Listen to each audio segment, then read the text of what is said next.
this is very important example. We need to show that this given series is uniformly convergent in this given interval where delta is strictly positive, right? So we need to apply the Weierstrass M test over here. So this is the given series and this is the given interval.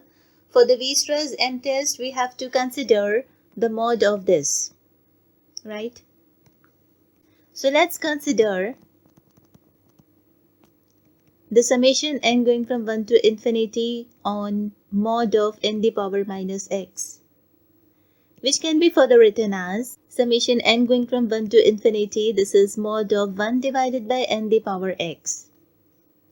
Is this positive or not? Yes, this is positive. Why? Because x is lying in the interval 1 plus delta to infinity, right? Which is closed from the left hand side and 1 plus delta point is included.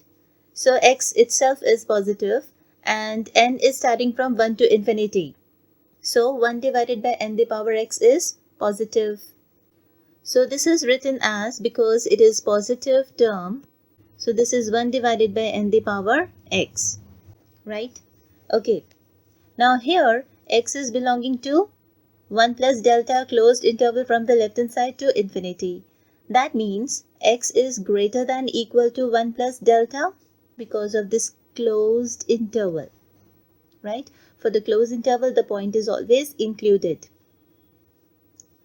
Further, it is given that delta is strictly positive. So I am applying this over here. So this is now strictly greater than 1. Reason? Because delta is strictly positive. So this implies what? This x is greater than 1. So here I got that x is strictly greater than 1. And because x is strictly greater than 1, this series is convergent. Now we apply the Weierstrass M test. So let's write this first.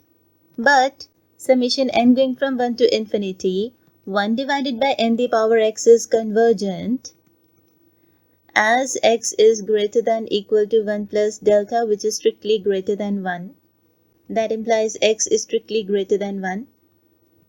So therefore, by Weierstrass M test, the given series converges uniformly in the interval 1 plus delta to infinity, which is closed from the left hand side, where this delta is positive. Hence the result is proved. Thank you.